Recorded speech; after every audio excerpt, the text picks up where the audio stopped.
कक्षा 9 में bridge course Hindi के पाठ 11 हेलन केलर के कार्यपत्रक में आपका बहुत बहुत स्वागत है। कार्यपत्रक 1 है श्रुत लेख। शिक्षक द्वारा बोले गए शब्दों को लिखें। यहाँ पर आपके शिक्षक जिन शब्दों को बोलेंगे आप उन शब्दों को ध्यानपूर्वक सुनकर यहाँ पर लिखेंगे। यहाँ कुछ शब्द लिखे हुए हैं। कार्यपत्रक 2 में आते हैं सही परसर्ग भरकर वाक्यों को पूरा करो। छात्रों, परसर्ग माने कारक चिन्ह या विभक्ति चिन्ह होता है। यहाँ पर दिया हुआ है में, से, ने, को, की, पर। इन शब्दों को नीचे दिए गए रिक्त स्थान में भरकर वाक्य को ठीक करना है। हेलन केलर परिस्थितियों खालिस्तान हार नहीं मानती थी, तो यहां पर आ जाएगा से। हेलन केलर परिस्थितियों से हार नहीं मानती थी, परिस्थितियों से।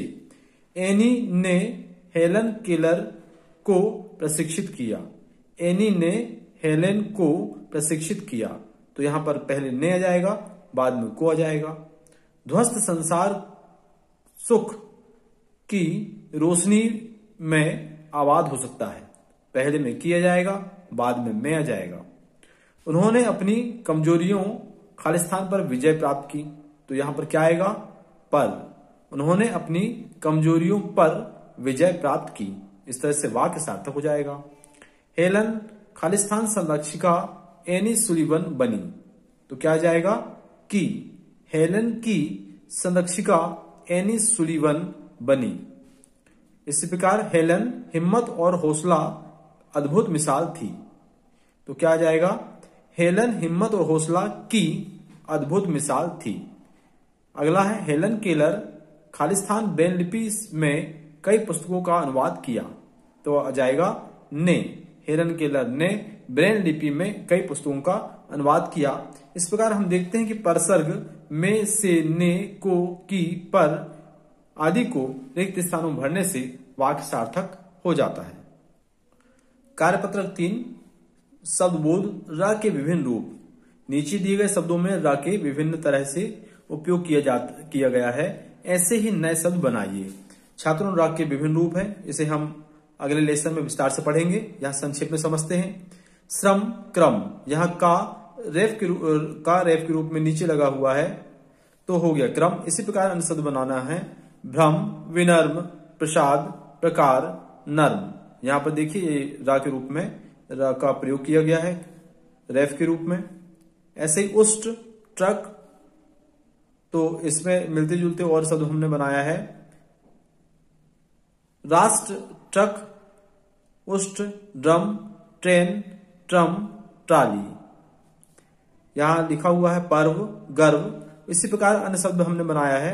सर्व, शर्व, बर्बाद, वर्षा, धर्म। यहां राकेप ऊपर लगाई गई है शब्दों के ऊपर। नगर, डगर। इसी प्रकार मिलते जुलते शब्द हैं। शहर, नहर, कहर, जहर, पहर। कार्यपत्रक 4 गद्यांश को पढ़कर प्रश्नों के उत्तर दीजिए। राजा हो या रंग, सबको फिक्र होती है जीने की। पर्वतरोही हो या गोताखोर, सब अपने काम को महत्व देते हैं। मूर्ख लोग भ्रमित हो जाते हैं, लेकिन उनको क्या क्या करना है।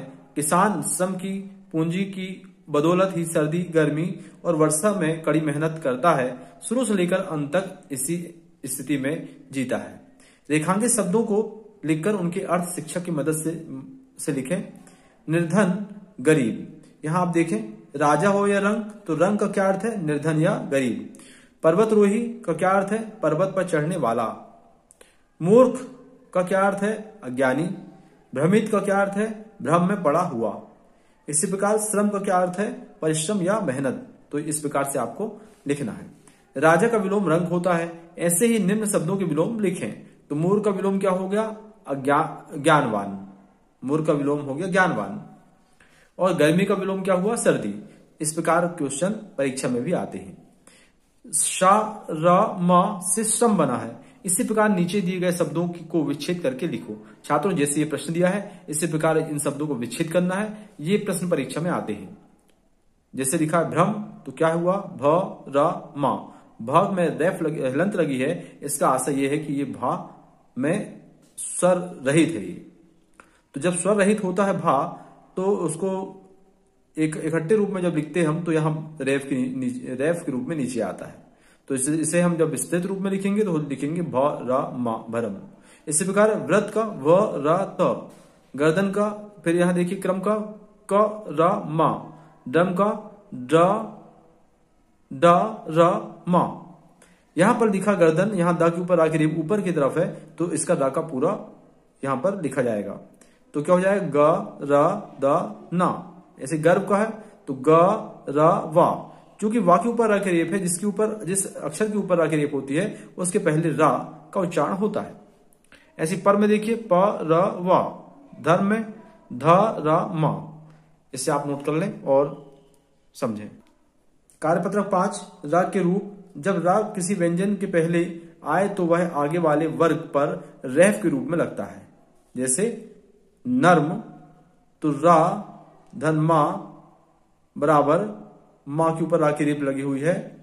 यहां पर जैसे उदाहरण दिया हुआ है नर्म, ऐसे रा धन मां के ऊपर रा की रेप में आएगा क्योंकि मां के पहले रा है, तो यहां हो जाएगा सर्म, शा के ऊपर मां की रेप सर्म। इसी प्रकार रा से पूर्व कोई स्वर रहित व्यंजन हो तो रा उसी व्यंजन के नीचे पदेन के रूप में लगाया जाता है। यहाँ रा के विभिन्न रूप बताए गए हैं। तो जैसे माँ धन रा तो म्रा हो जाएगा, जैसे हम आम्र लिखते हैं। ऐसे पा धन रा बराबर प्रा हो जाएगा, जैसे हम प्रमोद लिखते हैं।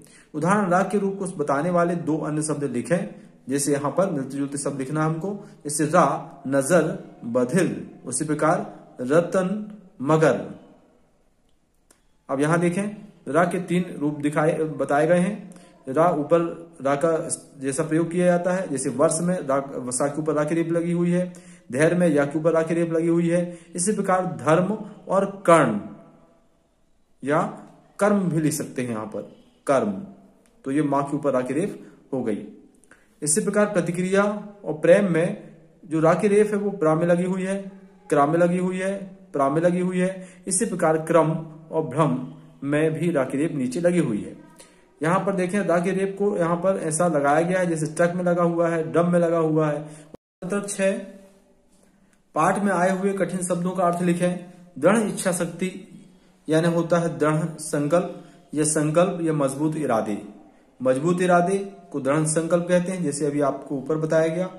अपंगता यानी दिव्यांगता, अपाहिज होना को अपंगता कहते हैं। अनूठी मिसाल यानी अद्वितीय उदाहरण, जिसके समान दूसरा ना हो, ऐसा उदाहरण अद्वितीय उदाहरण कह सकते हैं। अनूठी मिसाल, मिसाल माने उदाहरण, अनूठी माने अद्वितीय, तो हो जाएगा अद्वितीय उदाहरण।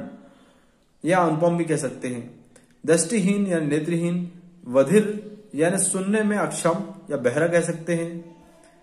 अंधकारमय यानी प्रकाश रहित, जहां प्रकाश ना हो, अंधेला हो ही अंधेला हो। विस्तृत माने विस्तार वाला या फैला कह सकते हैं। झलक यानी चमक। कूची नहीं फेर सका यानी कार्य करने से न रोक सका, यानी कोई भी बाधा नहीं आ पाई।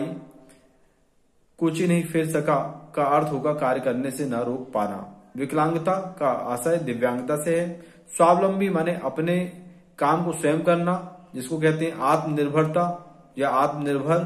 स्वावलंबी मतलब आत्मनिर्भर, अपना काम स्वयं करने वाला। मशाल, मसाल यानी दीपदंड। ध्वस्त हुआ यानी नष्ट। आबाद यानी खुशहाल बसा हुआ। छात्र की शाला में हेलन केलर की तरह का कोई विद्यार्थी हो तो आप उसका सहयोग कैसे करेंगे? तो हम लिख सकते हैं इसमें कि हम हेलन केलर जैसे कोई विद्यार्थी स्कूल में होने पर उसकी पूरी संवेदना के साथ मदद करेंगे, यानी उसके प्रति हम सहानुभूति की भावना रखेंगे।